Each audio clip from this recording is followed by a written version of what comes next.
আসসালামু আলাইকুম। সুপ্রিয় ষষ্ঠ শ্রেণীর শিক্ষার্থীরা, কোডহর্সের নতুন একটি ভিডিওতে তোমাদেরকে স্বাগতম। এই ভিডিওতে তোমাদের বাংলা বইয়ের সততার পুরস্কার গল্পের তোমাদের বইয়ের মধ্যে যে বহু নির্বাচনী প্রশ্নগুলো দেওয়া আছে সেগুলো সলভ করব। একই সাথে তোমাদের বইয়ের মধ্যে যে সৃজনশীল প্রশ্নটা দেওয়া রয়েছে এটাও আমরা সলভ করব। শিক্ষার্থীরা, তোমরা অতিরিক্ত সৃজনশীল এবং বহু নির্বাচনী প্রশ্ন প্র্যাকটিস করতে আমাদের কোডহর্স স্কুল গাইড এই অ্যাপটি ইনস্টল করে নেবা। এই অ্যাপটি তোমরা প্লে স্টোর থেকেও ইনস্টল করতে পারো। এই ভিডিও ডেসক্রিপশন বক্সে লিঙ্ক দেওয়া থাকবে, সেখান থেকেও তোমরা ইনস্টল করতে পারো। তো চলো আমরা এই সততার পুরস্কার গল্পের বহু নির্বাচনী এবং সৃজনশীল প্রশ্নগুলো সলভ করি। তোমরা প্রথমেই পাঠ্য বইয়ের যে গল্পটা দেয়া রয়েছে এইটা লাইন বাই লাইন খুব সুন্দরভাবে পড়ে নেবা। তাহলে তোমাদের ভালো লাগবে এবং প্রশ্নগুলো সলভ করতে খুব সুবিধা হবে। তো চলো আমরা এমসিকিউ গুলো শুরু করি। ১ নম্বর, এখানে বলা হয়েছে ফেরেশতা কেন আরব দেশের লোকদের কাছে এসেছিলেন? ক নম্বর বলা হয়েছে সাহায্য নেওয়ার জন্য, খ নম্বর পরীক্ষা নেওয়ার জন্য, গ নম্বর শিক্ষা দেওয়ার জন্য, ঘ নম্বর মূল্যায়নের জন্য।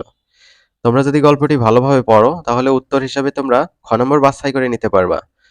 সো এখানে উত্তর হবে খ, পরীক্ষা নেওয়ার জন্য। ২ নম্বর, অন্ধ ব্যক্তি ফেরেশতাকে সবকিছু দিতে রাজি হয়েছিল কেন? ক নম্বর আছে আল্লাহর প্রতি কৃতজ্ঞ থাকায়, খ নম্বর তার ছাগল বেশি হয়েছিল, গ নম্বর তার আর ধন সম্পদের দরকার ছিল না, ঘ নম্বর সে অকৃপণ ছিল। উত্তর হবে ক নম্বর, অর্থাৎ আল্লাহর প্রতি কৃতজ্ঞ থাকায়।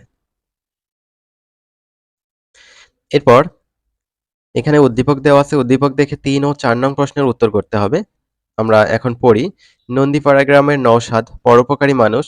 এই তো সেদিন প্রতিবেশী কাশিমের বাড়িতে আগুন লাগলে নিজের জীবনের ঝুঁকি নিয়ে কাশিমকে নিশ্চিত মৃত্যুর হাত থেকে উদ্ধার করে নওশাদ। এর কিছুদিন পর নওশাদ একটি দুর্ঘটনায় হাসপাতালে যখন চিকিৎসাধীন, তখন কাশিম নিজের রক্ত দিয়ে নওশাদকে সুস্থ করে তোলে। ৩ নম্বর, উদ্দীপকের কাশিমের সাথে সততার পুরস্কার গল্পের কার সাদৃশ্য রয়েছে? ক নম্বর বলছে ধবল রোগীর, খ নম্বর টাকওয়ালার, গ নম্বর অন্ধ লোকের, ঘ নম্বর স্বর্গীয় দূতের। এখানে উত্তর হবে গ নম্বর, অর্থাৎ অন্ধ লোকের। ৪ নম্বর, উদ্দীপকের কাসিমের সাথে সততার পুরস্কার গল্পের যে দিকটি প্রকাশ পেয়েছে তা হলো নৈতিক মূল্যবোধ, পরোপকার, কৃতজ্ঞতাবোধ। এখানে আমরা দেখতে পাচ্ছি যে হচ্ছে নৈতিক মূল্যবোধ এবং কৃতজ্ঞতাবোধ এই দুটিই প্রকাশ পেয়েছে। সো এখানে উত্তর হিসেবে আমরা ১ এবং ৩ বাছাই করে নিতে পারি। নিচের কোনটি সঠিক? খ নম্বরে রয়েছে ১ ও ৩, খ নম্বরটাই সঠিক। তো চলো আমরা এবার সৃজনশীল যে প্রশ্নটা দেয়া রয়েছে এই সৃজনশীল প্রশ্নটা সলভ করে ফেলি। তোমরা যারা আমাদের চ্যানেলটি এখনো সাবস্ক্রাইব করো নাই, কাইন্ডলি চ্যানেলটি সাবস্ক্রাইব করবে এবং ভিডিওতে লাইক করবে। উদ্দীপক পড়ি। কালাম, আবুল ও হাফিজ একই গ্রামে বাস করে। তাদের অবস্থা তেমন ভালো নয়। কোনো মতে দিন অতিবাহিত করে। এ কারণে হাজী সাহেব তার জাকাতের টাকা দিয়ে আবুলকে একটা রিকশা, কালামকে একটা ভ্যান গাড়ি আর হাফিজকে একটা সেলাই মেশিন কিনে দিলেন। তিনি বললেন, তোমরা পরিশ্রম করে খাও আর তোমাদের সাধ্যমতো গরিব মানুষের উপকার করো। কিছুদিন পর হাজী সাহেব তাদের পরীক্ষা করার জন্য এক ভিক্ষুককে পাঠালেন তাদের কাছে সাহায্য চাইতে। আবুল আর কালাম কোনো সাহায্যই করল না, কিন্তু হাফিজ বিনা পয়সায় ভিক্ষুকের ছেঁড়া জামা সেলাই করে দিল। ক নম্বর বলছে সততার পুরস্কার গল্পে ৩ জন লোক কি কি সমস্যায় আক্রান্ত ছিল? তো আমরা ক নম্বরটা সলভ করে ফেলি। ক নম্বরের উত্তর দেখো, প্রথম ব্যক্তি কুষ্ঠরোগে ভুগছিল, দ্বিতীয় ব্যক্তি টাক রোগে আক্রান্ত, অর্থাৎ আহ, তৃতীয় ব্যক্তি ছিল অন্ধ। ঠিক আছে, এই হচ্ছে ৩ জন ব্যক্তির সমস্যাগুলো। খ নম্বর, স্বর্গীয় দূত মানুষের ছদ্মবেশ ধারণ করেছিলেন কেন? খ নম্বরের উত্তর, প্রকৃত পরিচয় প্রকাশ করতে চাননি বলেই স্বর্গীয় দূত মানুষের ছদ্মবেশ ধারণ করেছিলেন। স্বর্গীয় দূত বলতে এখানে আল্লাহর দূত বা ফেরেশতাকে বোঝানো হয়েছে। ফেরেশতারা আল্লাহর হুকুমে কাজ করে থাকেন। আলোচ্য গল্পে আরবের ৩ জন ব্যক্তিকে পরীক্ষার জন্য আল্লাহ এক ফেরেশতাকে পাঠান। ফেরেশতা তখন মানুষের রূপ ধারণ করে তাদের সামনে আসেন যাতে কেউ তার আসল পরিচয় জানতে না পারে। গ নম্বর, কালাম ও আবুলের কাজের মধ্যে সততার পুরস্কার গল্পে যে দিকটি প্রতিফলিত হয়েছে তা ব্যাখ্যা করো। এবার আমরা গ নম্বরটা সমাধান করব।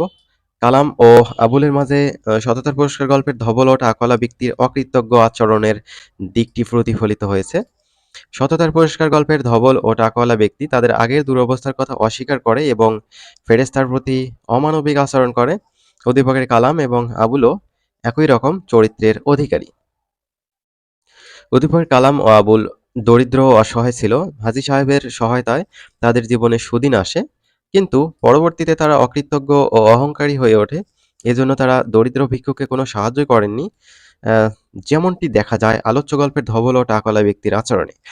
তারাও দরিদ্র বিদেশী রূপ ধারণকারী ফেরেশতাকে কোনো সাহায্যই করেনি। অর্থাৎ উদ্দীপকের কালাম আবুল এবং সততার পুরস্কার গল্পের ধবল ও টাকওয়ালা ব্যক্তির আচরণে অকৃতজ্ঞতার পরিচয় পাওয়া যায়। এখানে ধবল রোগী বলতে আমরা এখানে কুষ্ঠ রোগীকে বুঝিয়েছি। এখানে ধবল রোগীও যা, কুষ্ঠ রোগীও তাই। ওকে, এবার আমরা ঘ নম্বরটা দেখি। হাফিজের কাজের মধ্যেই সততার পুরস্কার গল্পের মূল শিক্ষা নিহিত, কথাটি বিশ্লেষণ করো। তাহলে আমরা ঘ নম্বরটা সমাধান করি। ঘ নম্বর, সততা ও নৈতিক মূল্যবোধের পরিচয় তুলে ধরাই সততার পুরস্কার গল্পের মূল শিক্ষা, যা উদ্দীপকের হাফিজ চরিত্রের মাঝে সার্থকভাবে ফুটে উঠেছে। সততার পুরস্কার গল্পে সততা ও নৈতিক মূল্যবোধের গুরুত্ব তুলে ধরা হয়েছে, যা গল্পের অন্ধ ব্যক্তির আচরণে প্রকাশ পেয়েছে।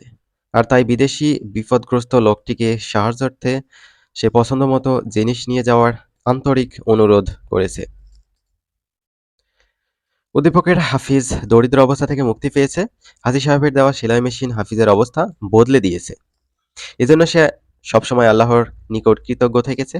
আর তাই অসহায় দরিদ্র ভিক্ষুক তার কাছে এলে সে ভিক্ষুকের জামাটা বিনা পয়সায় সেলাই করে দিয়ে কৃতজ্ঞ ও নৈতিকতার পরিচয় দিয়েছে। সততার পুরস্কার গল্পের অন্ধ ব্যক্তি এবং উদ্দীপকের হাফিজের মনোভাব একই ধরনের। নিজেদের অবস্থা পরিবর্তন হলেও তারা অতীতকে ভুলে যায়নি। দরিদ্র অসহায়কে সহায়তা করে তারা নৈতিকতার পরিচয় দিয়েছে। আর এটি হচ্ছে সততার পুরস্কার গল্পের মূল শিক্ষা। এই বিবেচনায় প্রশ্নোক্ত মন্তব্যটি যথার্থ।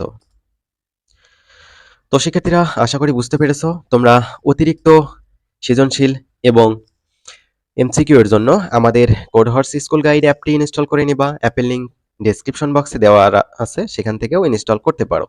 অন্যান্য বিষয়ের গাইড এবং সমাধানগুলো পেতেও তোমরা অ্যাপটি ইনস্টল করে নিতে পারো। তো শিক্ষার্থীরা ভালো থাকবে। পরবর্তী ভিডিওতে দেখা হবে। আল্লাহ হাফেজ।